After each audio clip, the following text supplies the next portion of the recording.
Welcome to the Millennial Investing Podcast. I'm your host, Clay Finck, and today I have a very exciting guest, Dylan LeClair. Dylan, welcome to the show. Thanks for having me on, Clay. It's a pleasure to be here. I'm excited to talk. Let's dive right in and get kicked off covering your background. How did you first become interested in Bitcoin, and what led you to end up becoming just so passionate about it? Yeah, funny enough, it has a little bit to do with this Investors Podcast Network. Just really loved numbers. I was always just kind of a problem solver from a math perspective. Growing up in high school, didn't really know what I wanted to pursue, but leaned more towards like the business angle just because of the number aspect of finance and econ and all of that, and started really getting passionate about just learning about the financial system, the economy, just investing in general. Like the concept of working for your money versus letting your money work for you was something that just like naturally, attracted me and kind of like fueled my passion for learning. So just like, the stock market stuff, I learned a little bit about like Keynesian economics in my own time, like in high school, and went to the University of Vermont for business. And kind of at the same time, this was like at the same time I'm learning about this, the ICO bubble happens. I don't participate at all because I'm like 16, 17. But I knew of people that did participate, and it was just kind of like the wild, wild west. And it was like, I knew someone, a friend of a friend, that became an overnight millionaire and then lost everything. And it was like, whoa, what's happening over there? And so as I started learning a little bit more about just markets in general, the crypto side of things wasn't something that I wrote off. It was honestly just kind of interesting because I didn't have a framework to go off of. It wasn't something I immediately dismissed, which I might have if I was 40 years old and had, been in the like Keynesian system for 2 decades. So because of that, I had more of an open mind. Had a Twitter account and honestly found, I don't even know how, I found Bitcoin Twitter, kind of just stumbled into it. Found Preston's show, and he wasn't full-time like Bitcoin podcast every week like he is now, but he always kind of had an open framework for evaluating it and its role. And so kind of March 2020 came around, and I'm more or less like I'm paying attention in class in college, but I'm like listening to podcasts every day and like honestly learning more on my own just because that's how I roll. Like it's not as much structure and more so just like whatever interests me in the moment. And so they kick us off because of COVID, that we get sent home, and I'm like learning at home from like Zoom, quote unquote learning, at the same time while I'm ignoring all my stuff that I'm paying to learn and just learning on the internet for free. And so I stumbled pretty hard into the Bitcoin rabbit hole at this time. I read like Ray Dalio's framework for big debt cycles, and that really made it click for me where we were. And at the same time, it all happened kind of at once, which was crazy, but I learned like Austrian economics and what that was from a first principles standpoint. And so got really kind of, I guess you can call it orange pilled, decided to leave school. And really it was about stacking as much Bitcoin as I could was my rationale for it. My parents thought I was crazy. But more or less, that was kind of my decision. It was like, the internet is stripping back the cost of education, and I can see that in real time. And I wasn't going to be an engineer or a doctor. I was going because I liked numbers and problem solving, and I was doing that by myself. So, more or less just kind of popped around on Twitter for a year or so while I just had a regular manual labor job, and was stacking sats, and kind of parlayed that into a role in the industry, doing some media stuff with Bitcoin Magazine. And, about a year later, kind of pretty involved with their market research side of stuff, on-chain, macro, the stuff that I really like to learn about. And so definitely a dream come true from that sense. Just get to learn and look at markets and charts every day. And, a lot of that is just from like podcasts like yourself and Preston. So kind of a wild journey. Very cool story. A lot of what you mentioned definitely falls in line with the path I took. It's very interested in business and finance and numbers. Ended up going sort of that path for a while. And I was also a huge fan of the Investors Podcast Network as well, and really took a big interest in Bitcoin when they did. So like when Preston and Stig started talking about it more and more, I knew I had to dig deeper on it. Now, you wrote this fantastic article that pulls all of these ideas from different places, including Ray Dalio's book, Principles for Navigating Big Debt Crises, which you mentioned. Your article covered the long-term debt cycle in great detail, which was a concept that Dalio wrote about as well. Could you summarize what the long-term debt cycle is and where we're currently at in that cycle today? Yeah. So, the long-term debt cycle, I think a lot of people are like intuitively, they're familiar, even if they're not, a business student or, in the working in finance, they kind of have a understanding of the short-term debt cycle, the boom and bust of an economy, a recession. It happens once every 10 years. Like people kind of, even if they don't understand the mechanics behind it, it's just something that makes sense. It's just like ingrained in everyone's head, like, oh yeah, we have a recession. And then, but without understanding the mechanics of why that happens, and kind of the, the gears of credit and debt that really cause these, declining productivity quarters or years or recessions. But I think what's not really understood is that long-term debt cycle. So, over the course of multiple short-term debt cycles, you'll see, if you're kind of in the upswing of a credit boom, you'll see that debt continues to accumulate across various sectors, but really the debt load never gets reduced to where it was during the prior kind of upswing. Debt accumulates, malinvestment occurs, a boom happens where everyone feels like they're getting rich, but it's really a lot of paper wealth. And that malinvestment attempts to get liquidated. And because of kind of this Keynesian system that we're in, with central banks, with governments, with fiscal spending, what you see is kind of that stimulative effect come in the form of additional credit, additional debt to prop up the system. And so over the span of, not 10 years, but 50 years or 100 years, if you want to zoom like way out, you see this kind of huge cycle occur. And most people don't really understand it because we've never lived through a long-term debt cycle before. We're all just in one right now.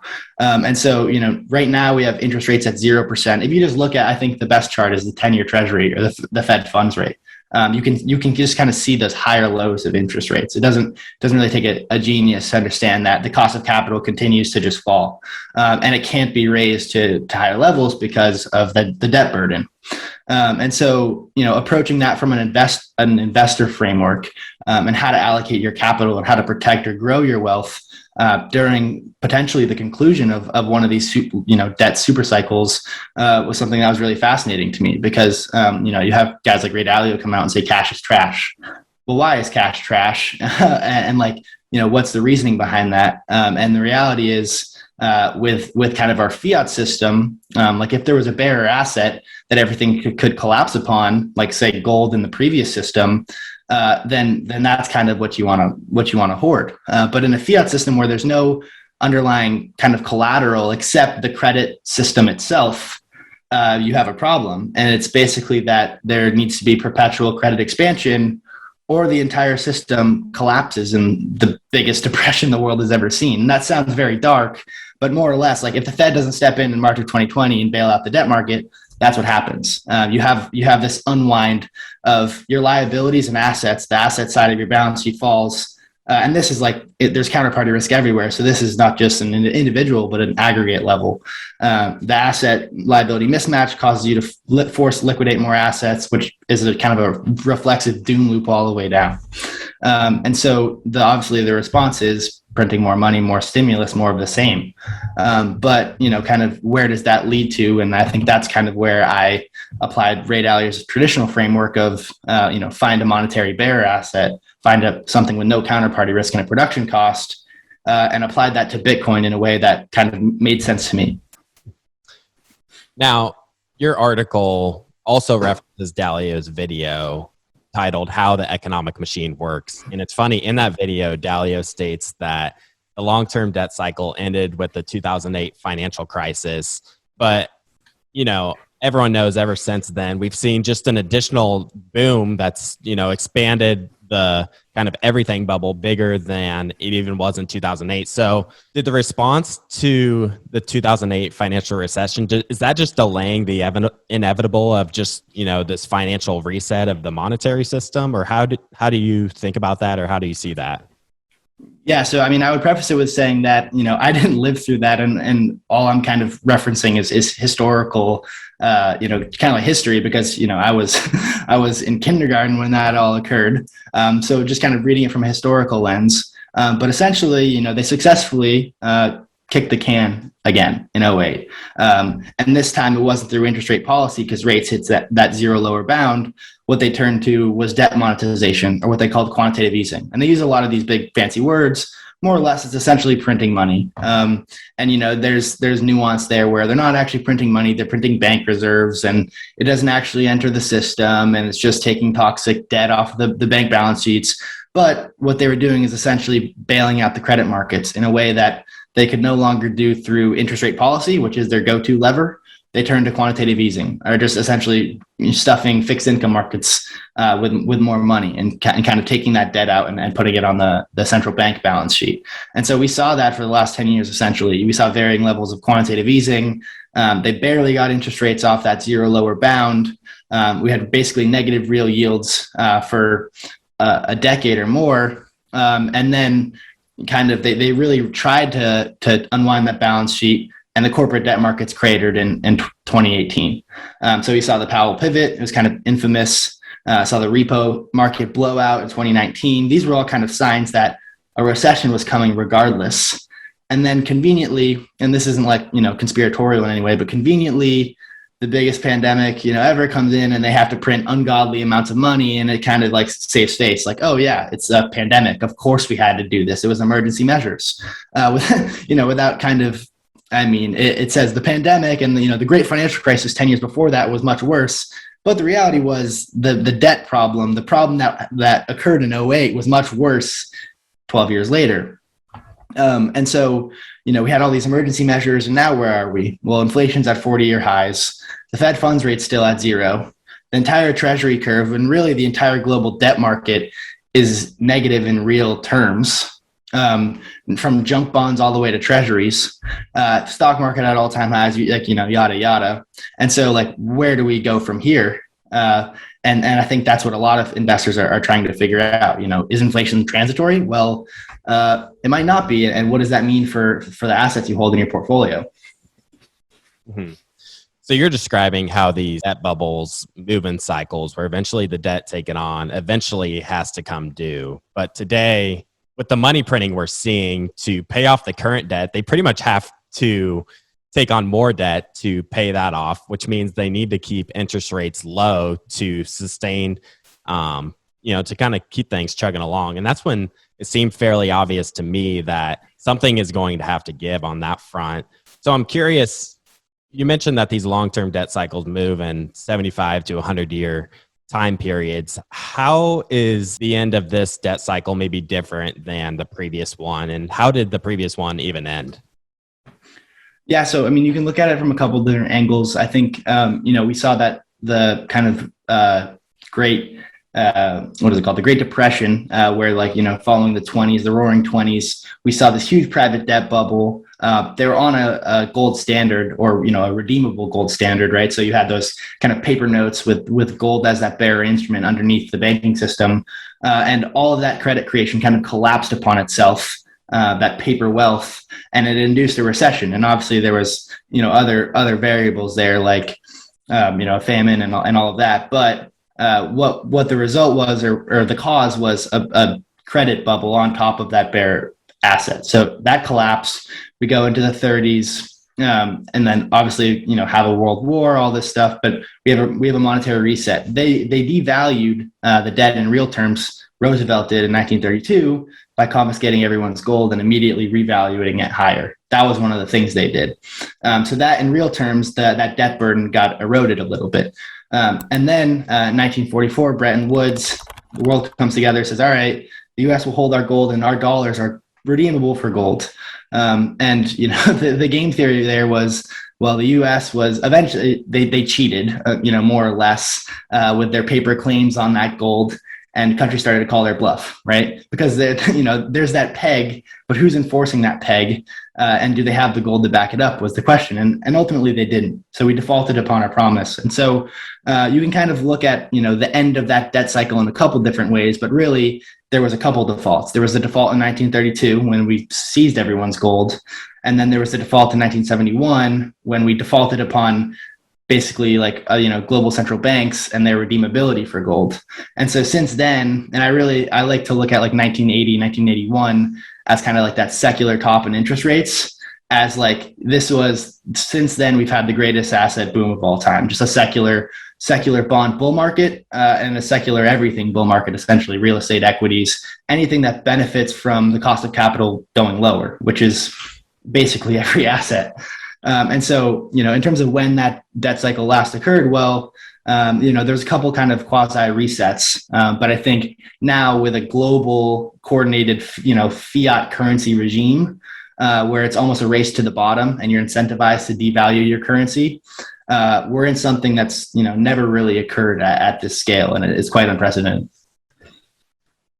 Now we've been in this secular trend of ever decreasing interest rates, and that would hit essentially the floor, which is 0%. But I see that countries like the countries in Europe and Japan have negative interest rates. Is that something that's even in the cards for the US, or what do you think on that front?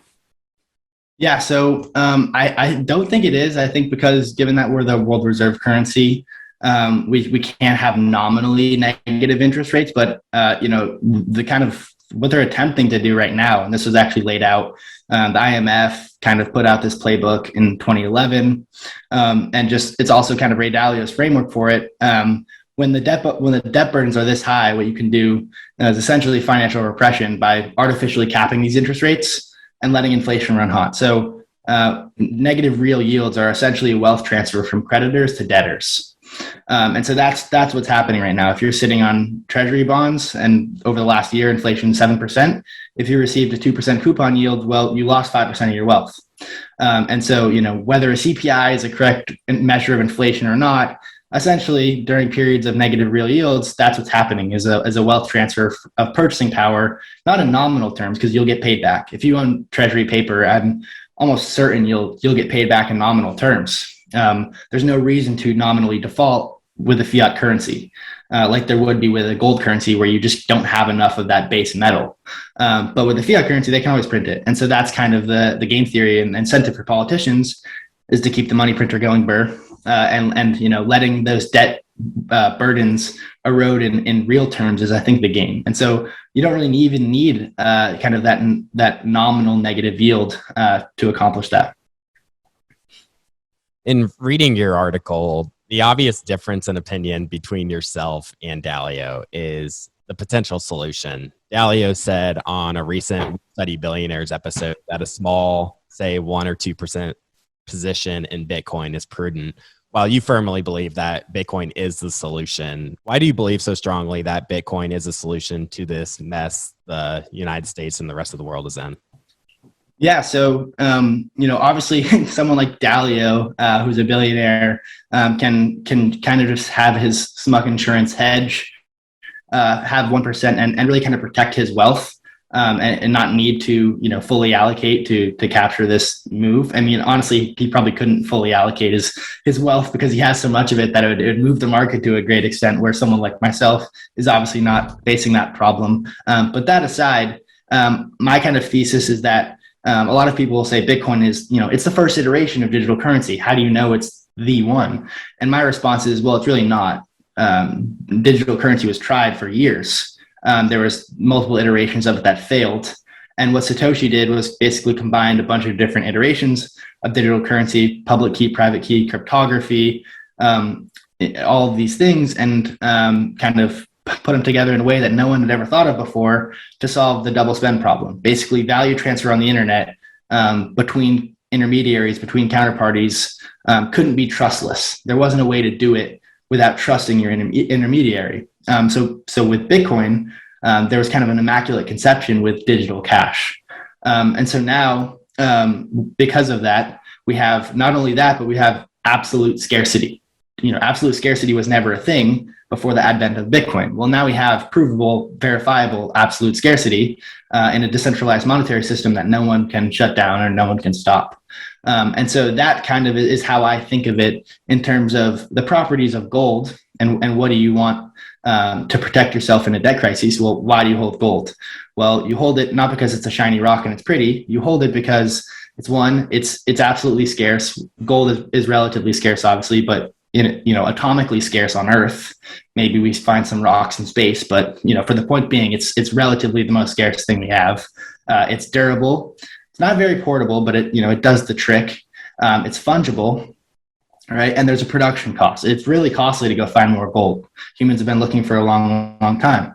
So you can't arbitrarily dilute someone else's wealth as a gold holder. You have to put in that kind of proof of work to find gold by either exchanging it from someone else or forcefully taking it. But that's kind of a lesson of history. Everyone wants the other person's gold. But besides that, there's kind of a proof of work expenditure for gold. So I applied that framework with Bitcoin, and it's okay. I can hold my own Bitcoin, my own keys with no counterparty risk. There's a provable production cost. And actually, if you dig into the mechanics of it with hash rate, the difficulty adjustment, and this kind of asymptotic supply curve, it's basically the marginal production cost. I've concluded the marginal production cost of Bitcoin is trending towards infinity. So that people look at me wide-eyed when I say that, but just if you look into hash rate, if you look into the difficulty adjustment, and you look into the amount of Bitcoin that's being issued, the incentive is to basically chase it down with the lowest energy cost all around the world until there's no more wasted energy, and there's a lot of wasted energy out there. So that marginal production cost is going to go the other way, which is up. And so all the things that are desirable in a monetary bearer instrument, when you think of gold as money or previous monies in history, Bitcoin is the best by far. And so people will think maybe there's a margin of error there, maybe there's some flaw in my thinking, and I basically, for better or worse, am quite certain that there is no alternative. So that's kind of my basic framework. My question to that is, the central banks kind of run the show right now, and the central banks own a whole lot of gold. So why can't gold be something someone should hold in this scenario, or why isn't this a potential solution going forward? Maybe they set up some sort of financial system based on a gold standard again. What are your thoughts on that? Yeah, so I would say that it's probable. Right now what you're seeing is Russia de-dollarize, and they've accumulated gold for the last almost decade. So gold isn't obsolete yet.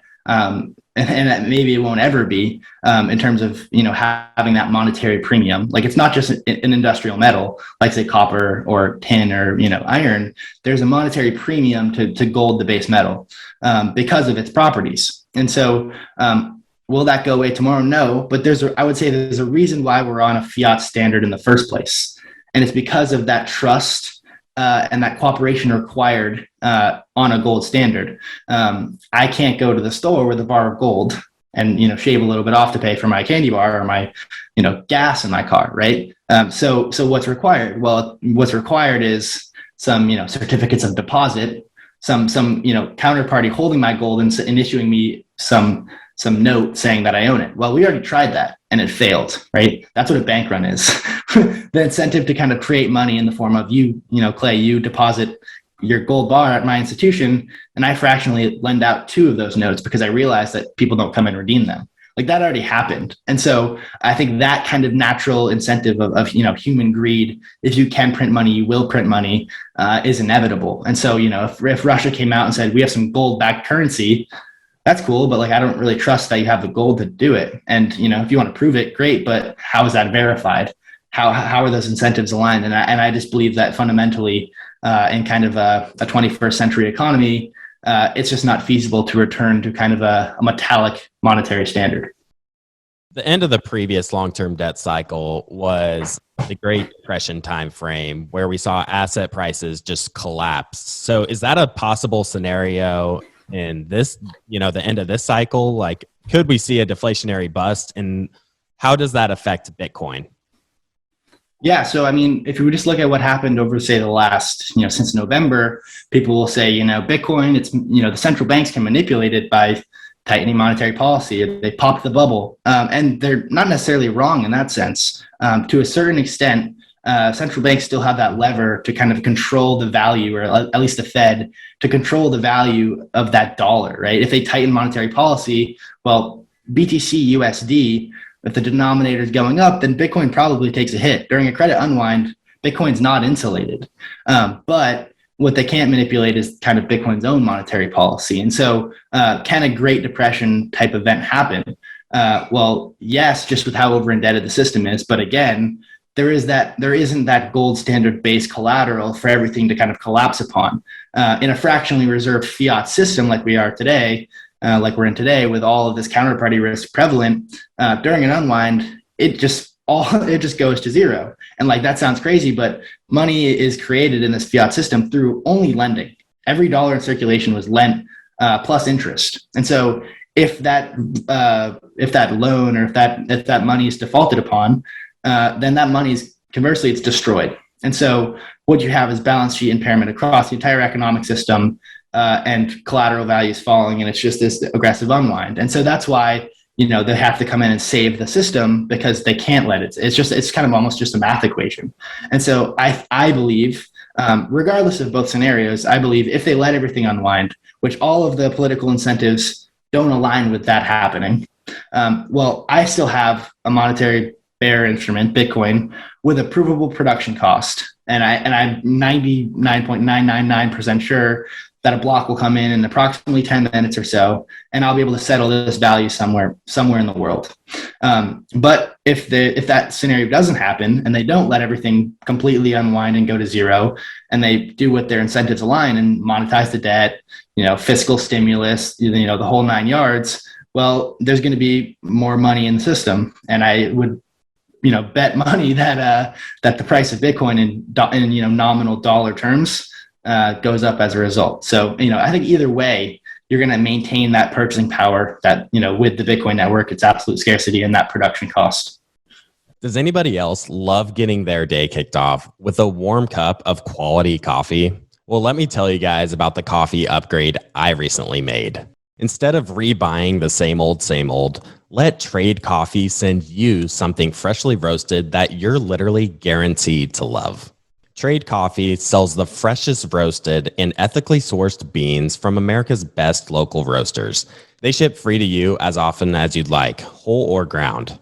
Trade's real coffee experts taste test over 500 roasts, and their quiz matches you to your ideal coffee based on your taste preference and brewing method. They also guarantee you'll love your first bag, or they'll replace it for free. Yeah, so essentially, despite us being in the quote-unquote everything bubble, there's every incentive in place for them to continue to expand the monetary base of the fiat currency units, which in turn will lead to continued adoption of Bitcoin, since it has a fixed supply and all of its other attributes. Yeah, 100%. And it also needs to be said that this Bitcoin itself, through its own kind of adoption, there's a ton of volatility just because of the absolute scarcity of it, because of kind of the hodler conviction and oftentimes the wall of money that comes in after Bitcoin breaks an all-time high, and the reflexivity of markets and cycles and sentiment and euphoria, and then overlay that with derivative markets on top of it, and things get really crazy. And you see liquidations, and it's just madness. There's a lot of volatility. Now, combine that with the fact that we have a fiat system that's more over indebted than ever before. And we're seeing, look at the VIX, look at the volatility index in the current system. We're seeing a ton of volatility recently, and it might get even more volatile. So I would say for anyone that's holding this asset, make sure that your mark-to-market leverage, I as a Bitcoin holder for just less than, a little less than 3-4 years, I've seen multiple. I think I've seen 4 separate 50% declines. And at this point, it's nothing but a thing, because my cost basis is obviously a lot lower, and it's rising daily. But if you can't withstand 50% drawdowns, if you're marking that leverage to market every second, and you're 2x long, well, you might lose your coins because of that exchange rate risk. And so I guess that's the one thing that I'd say, is that volatility increasingly in the fiat system, but also in this asset class, I wouldn't expect it to flatline out like a lot of people say. And because of that, don't put yourself in a position. The worst thing to do is put yourself in a position to become a forced seller of this thing.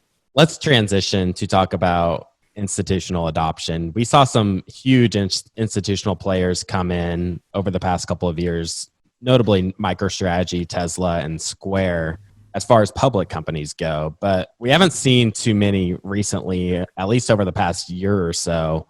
Why do you think that other public companies haven't really followed this trend despite the high levels of inflation and monetary easing? Yeah, so I mean, I think the one thing is that from a corporate standpoint, it's not very attractive from a GAAP accounting standard. If you look at MicroStrategy or Tesla, they have to mark to market their losses as an impairment when the price goes down, but they don't get to do that on the way up. It's not treated as the cash equivalent. So I think that comes in due time. But it makes perfect sense in my opinion to kind of adopt a Bitcoin standard, or at least a partial Bitcoin standard.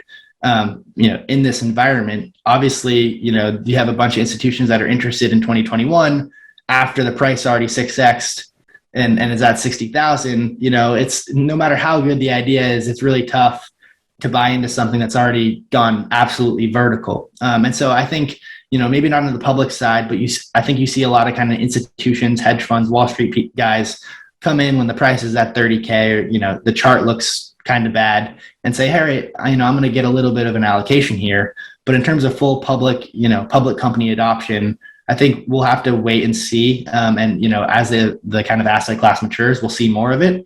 But it makes total sense as, the cost of capital in these markets, again, like MicroStrategy borrowed, I think $1 billion, $500 million at 0%. It was a convertible bond issue, but they borrowed 0%, where 0.5% coupon for 6-7 years out, and they bought Bitcoin with it. And so, just doing the calculation, even the purchase of $57,000, I think they raised, and they bought at $57,000. Well, I think his break even in 2027 is $65,000. So obviously they're underwater now. The stock's getting beat up, but if you can hold, and if you're not becoming a forced seller, well, that's obviously pretty advantageous. You're seeing that also with kind of publicly traded miners, right? They're mining all of their coins, and they're just using this artificial kind of cheap debt to finance their operations. And that's the new dynamic that we hadn't seen in Bitcoin before, where miners don't have to sell their coins because of this kind of integration with public financing. Yeah, that's one piece I find really interesting is all these public miners, there's Riot, there's Hut, and there's a number of others. They're able to take on this cheap debt loans, like you just mentioned, call it 3% interest, give or take, and they're going to invest in these mining operations that are paying, even if Bitcoin's price stays level, they're getting something like 100% return on their money, and then they're able to take on additional debt to maybe pay off those expenses, and they can just hold the Bitcoin indefinitely, which is just insane to think about. Yeah, I mean, if you look at kind of public market data right now, and this won't always hold true, it's up to hash rate and the block subsidy and all this other stuff, but the average production cost for publicly traded miners is like plus or minus 10,000. It's a little bit of maybe below that or above that, depending. But Bitcoin's trading at $44,000, and so they're producing this commodity. And unlike any other commodity producer, this is what people don't understand. Like, look at gold miners; they mine all their gold and they dump it. Look at oil producers; they produce all this oil, they sell it. Look at Bitcoin miners. They mine all their Bitcoin, they stuff it on their balance sheet, they borrow more money to buy more Bitcoin. They don't want to sell a single Satoshi of this asset. And it's really interesting because when you're thinking about Wall Street and the kind of fiat lending coming with this hard monetary asset and combining over collateralized Bitcoin lending, people say it's so risky to borrow against your Bitcoin. Well, for the lender, it's a no loss business.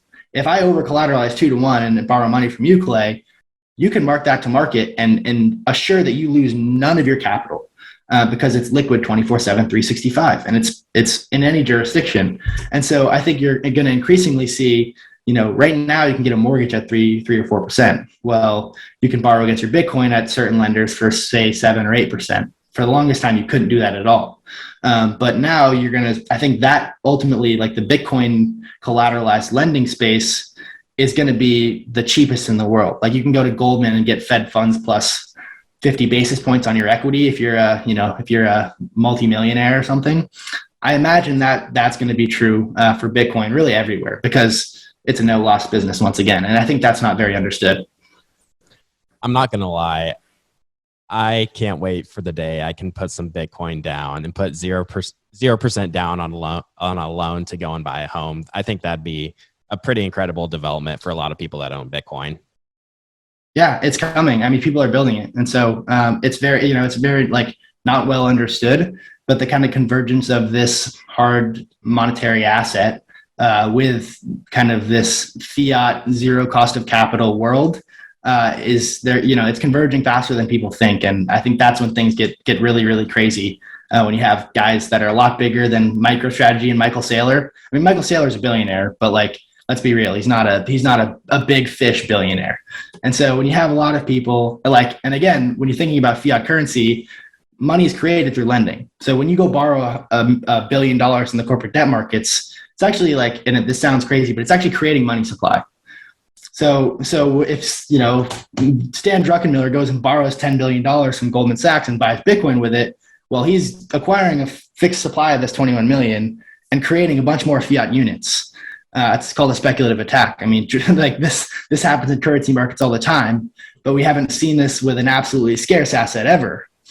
So there's some pretty big implications here. And I don't think a lot of people have walked through the game theory of this all. When I really dug into Bitcoin in 2020, thanks to Press and Pitch, the risk reward to me just seems so good. The narrative was these 4-year cycles, and the Bitcoin halving happened in 2020. And, we did see violent price action to the upside in the later half of 2020, but we actually haven't seen it perform as well as prior cycles. What do you think the difference is between this cycle and the prior ones? Is it just the macro landscape having such a large effect on just the price of every asset? Yeah. So, I mean, I can't lie, the halving and the kind of, the stock to flow model and all of that, and people hate on that model. It definitely helped make it click for me that like, the impetus to allocate to this thing, get in, like I was showing my parents the stock to flow charts and saying like, hey, like look at what happens after the blue dot. Like, so I mean, it was definitely a great way to kind of, think about Bitcoin and these cycles. But I think now with the block subsidy and kind of the annual inflation rate at say 1.8%, next halving in 2024, the block subsidy is going to get cut in half again. 3.125 Bitcoin every block will be issued. That inflation rates can be less than 1%. I don't think it has a huge impact on the market as much as it did in the prior halvings. And I think more so it's just kind of the state of the capital flow into these markets. So we saw, kind of a lot of that institutional capital, and it was just probably a couple $100 billion worth, maybe $100 billion worth of flood in all at once to try to secure this thing. And, because supply is inelastic and not a lot of people were selling, price goes parabolic. Ultimately you have, some people will distribute. We'll see somewhat of a kind of a distribution. That's what's occurring right now. But under the surface, and this is part of the reason why I love on-chain analytics so much, is you can kind of see these like supply-demand imbalances occur in real time. So like, people say like supply squeeze. We're actually like in a pretty tight supply squeeze kind of dynamic right now. But for the last 3-4 months, what we've seen is marginal selling for the most part from kind of these like macro allocators, right? If you're just thinking about the guys that are trying to ride the like tide of the everything bubble, well, what have they been doing since November, since Powell said, oh, wait, inflation's not transitory. Like we got to hike, guys. Like we weren't planning on this. Well, there's like some marginal selling. Well, who's buying? The convicted Bitcoiners that understand this end game. So ultimately, like when kind of the macro allocators, like the hedge fund guys, anybody that wants to secure a Bitcoin position, which is quite a lot of people, I think, in the future, well, they're going to have to buy into a super, super tight supply dynamic. And you have a lot of people that are, publicly stating, I'm not selling at any price for fiat. And so we can kind of see like 61% of Bitcoin haven't moved in a year. 86% of Bitcoin haven't moved in the last 3 months, despite price getting cut in half. Over the last year, price got cut in half twice and it doubled once. 61% haven't moved.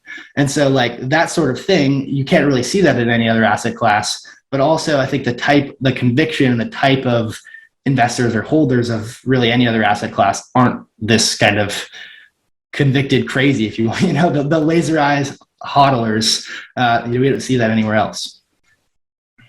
Let's talk a little bit more about on-chain analytics. For those who aren't familiar or, haven't been following you or Will Clemente, what is on-chain analysis and why does it even matter for Bitcoin? Yeah, so with Bitcoin, we basically have this public ledger of property rights, if you want to think of it. And so it's not, it doesn't say this is Dylan's Bitcoin, but in a pseudonymous type of fashion, we can see every single Bitcoin that's ever moved, and what address is holding it, and when the last time it was moved. We have this ledger of property rights, and so with that, we can do a lot of cool things. A lot of what we focus on is potential market impacts, but it doesn't have to be market related at all. A type of on-chain analytics is like, what's miner revenue over the last month? Like we can see that, and we can pull that data up like this. You can't see that with gold. I mean, you can guesstimate it, right? But you can't see any of these sort of things. You can't see what's money velocity in the dollar standard. Well, you can guess, and we can have a group of 10,000 PhDs at the Federal Reserve try to crunch numbers and come up with an answer, but it's not like verifiable and mathematically certain. With Bitcoin, we have that. And so like you can spin up your own full node, you can run it on your laptop or a little computer this big, and you can look up all this data yourself. I mean, luckily we have companies like Glassnode and Coinmetrics and all this do this data for us. But we can kind of see, underneath the surface, what's happening in the Bitcoin market. And it's pretty fascinating. Like those 4-year cycles that we're talking about, throughout a lot of the history, what you saw was like really this convicted Bitcoiners. You saw like this supply squeeze dynamic really build up into kind of a parabolic bull run where, whether the chart looked good or whether it's some kind of macroeconomic dynamic, what you saw was like this real like supply side, liquidity crunch, if you want to think of it like that, formed at the same time a wall of money hit the market. And so what happens? Price goes parabolic. And so people like think it's seemingly random that these blow off tops happen, these parabolic runs happen, but really a lot of the cool thing is that we can see this stuff happen on chain. We can see when price goes parabolic, a few million coins that accumulated at the depths of the bear market distribute, hodl, but like if price runs up 20x or 100x, maybe some people take a little bit off the top, and we can see that happen. And the marginal seller, the marginal buyer comes exhausted, and price dips. And so that's, I think, one of the most fascinating things about on-chain analytics is that we just have a transparency that doesn't really exist anywhere else.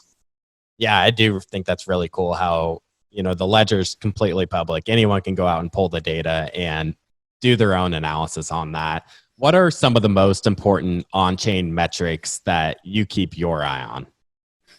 Yeah, so I think one of the most basic ones, well, maybe not basic, but I think one of the most simple ones and easy to understand is what I like to call realized price, or you can think of it as realized cap. So market cap is just circulating supply times price for any asset, right? But with a realized market cap, what we can see is every single UTXO, which is the technical term for Bitcoin on chain, we can see when it was last moved. So for instance, Satoshi's coins mined in 2009 never moved. There wasn't even a market price when they were acquired. So there's about 1 million or so Bitcoin that are presumably Satoshis that have zero market price. And so because of this, in the realized cap calculation, they hold no weighting. Whereas in the market cap calculation, it's 1 million times 44,000. They count for $44 billion of market cap valuation. So what we can see is this, like the relative valuation or ratio of the market price versus the realized price. And historically, like right now, about that realized price is like $24,000. So you can think of that as like the average on-chain cost basis of all the Bitcoin on the network.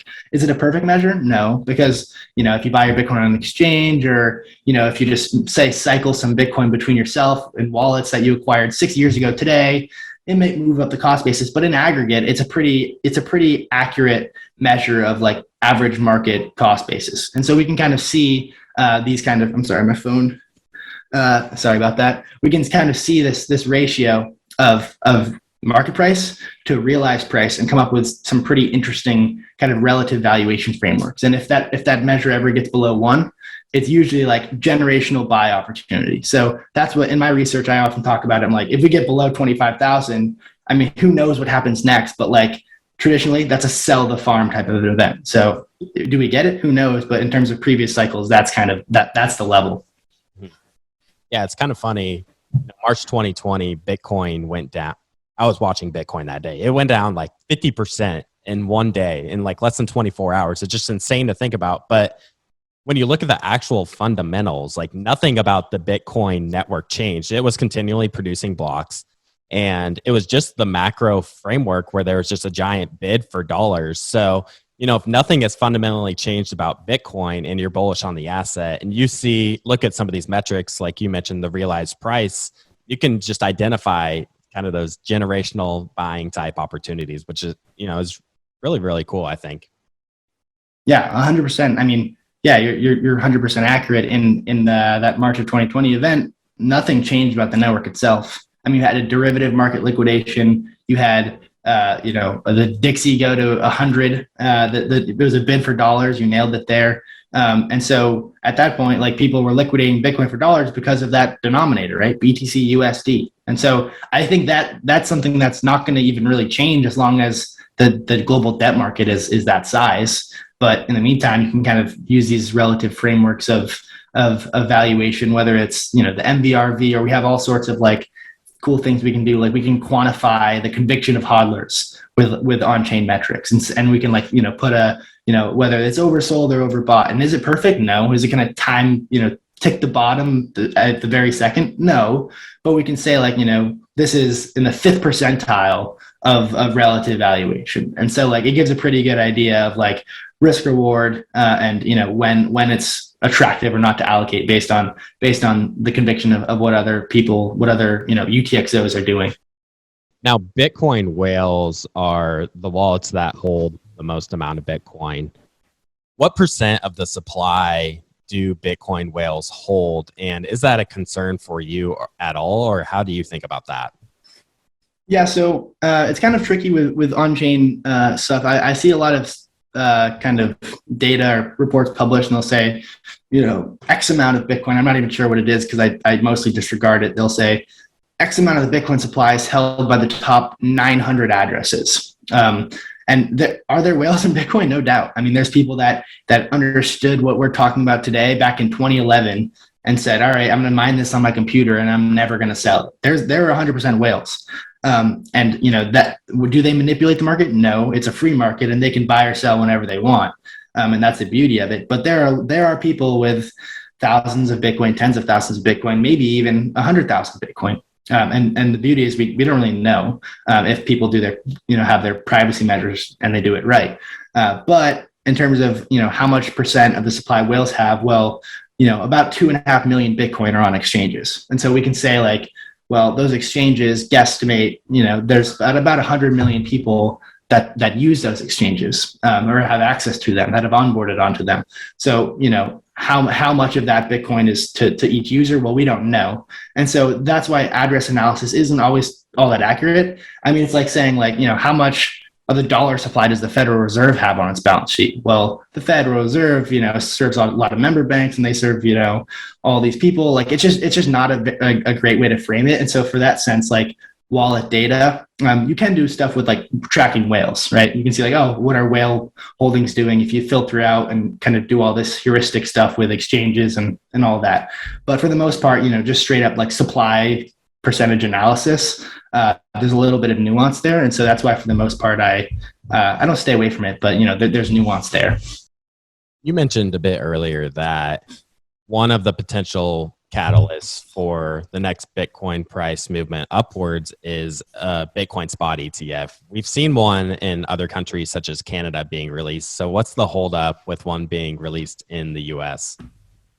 Yeah, so I mean, I'm not entirely sure what's on Gary Gensler's mind. I mean, right now there is a Grayscale product, GBTC, that has 650,000 Bitcoin, I think a little bit less than that, which is just an outstanding amount. They were a huge driver early in the bull market of 2020 and 2021.